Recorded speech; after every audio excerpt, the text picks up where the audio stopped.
Okay, so we're about to dive into a story that is just full of irony.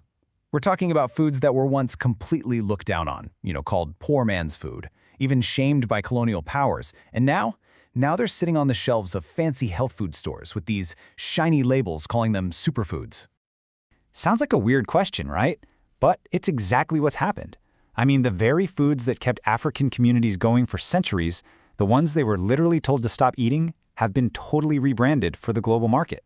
So how on earth did this massive flip happen? Let's get into it. Okay, let's just take baobab for a second. For generations, this was a super important fruit, kids in villages would chew on it, and it was a critical food source during what was known as the hungry season. Fast forward to today, and you'll find it powdered, bottled, and sold in Europe as some kind of premium antioxidant drink. And this isn't just a one-time thing. Oh no, it's a pattern.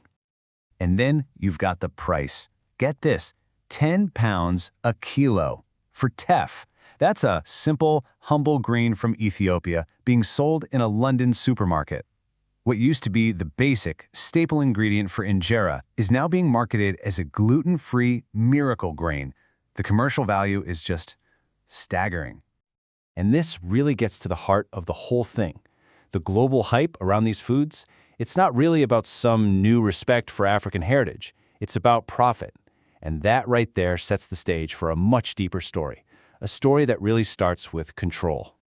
All right, to really get how this happened, we've got to go back in time. Because the change in Africa's diet, it wasn't an accident.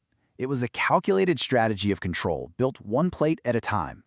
And the main tool they used for this? Maize. Now, maize isn't even native to Africa. It was brought over from Mexico way back in the 1500s. And the reason it was introduced wasn't to nourish people, it was to dominate them. It basically became the cornerstone of this new colonial diet. So, you gotta ask, why maize? Well, it fit the colonial agenda perfectly. It was cheap to grow, it grew fast, and it gave you a ton of bulk calories, perfect for feeding enslaved people on ships and later on laborers in mines and on plantations. The thing is, it filled stomachs, sure, but it was nutritionally empty, especially when you compare it to indigenous crops like millet and sorghum. And if you look at the disparity today, it is just wild. In the US, which is a huge maize producer, 60% of it goes to animal feed, 30% goes to biofuel. That leaves just 10% for people to actually eat. But in many African nations, that same field corn is the daily staple for millions of people. Think about that. What feeds cars and cows in the West is feeding children in Africa. In this whole strategy of replacement, it went way beyond just grains. See, before the Irish potato showed up, there were yams. In West Africa, yams weren't just something you ate, they were sacred. They were a symbol of wealth and identity, celebrated in huge festivals. The potato, on the other hand, it was just a cheap, starchy filler. So it didn't just erase nutrients, it erased culture.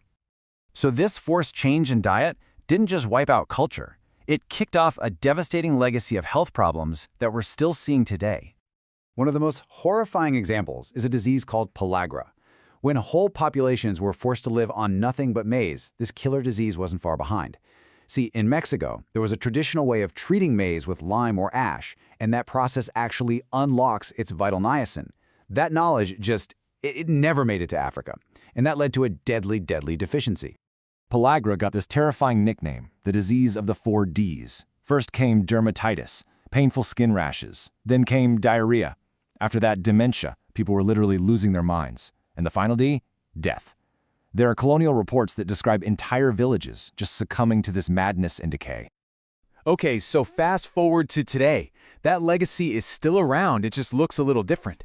This over-reliance on starchy, processed foods like maize meal, it's fueled a silent epidemic of what they call non-communicable diseases. I mean, look at Kenya. Hypertension affects nearly 3 out of every 10 adults, and those rates, they were practically non-existent before this colonial diet took over. So the exploitation started with pushing out traditional foods. But today, it's evolved. The new game isn't just about what's on the plate, it's about who owns it. It's about corporate ownership. Just look at the pattern here. You've got teff, Ethiopia's ancient grain, patented by a Dutch company. You've got hoodia, a cactus the Sand people used for centuries to suppress hunger, licensed to Pfizer as a potential diet drug. This is just a modern form of extraction, but instead of pulling minerals from the ground, they're pulling ancestral wisdom from communities. This indigenous knowledge is being systematically claimed, monetized, and usually with zero benefit to the people who cultivated it for generations. So what's the big takeaway here? When you connect the dots, from colonial agriculture to modern disease to corporate patents, you see a very simple truth. Food is power. And the good news is, there's a growing movement to reclaim that power. And this is where the story really comes full circle, because these so-called poor man's foods, they are, in fact, absolute nutritional powerhouses. Millet has up to 4 times more iron than maize. Sorghum, it's unbelievably drought-resistant.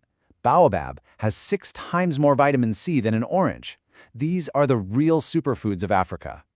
So you see, these foods were never weak or less than. They were resilient, they were packed with nutrition, and they were culturally rich. I mean, they were powerful enough to sustain entire civilizations. The world is just now finally catching up to the value that was there the whole time. And that leaves us with one last, really important question. This story, it's not just about history or some faraway place. It forces us to look at our own food systems, to ask ourselves, where does our food come from? And to really understand the incredible power that's held by the people who control what we eat. Because when it comes down to it, if you don't control your plate, you really can't control your destiny.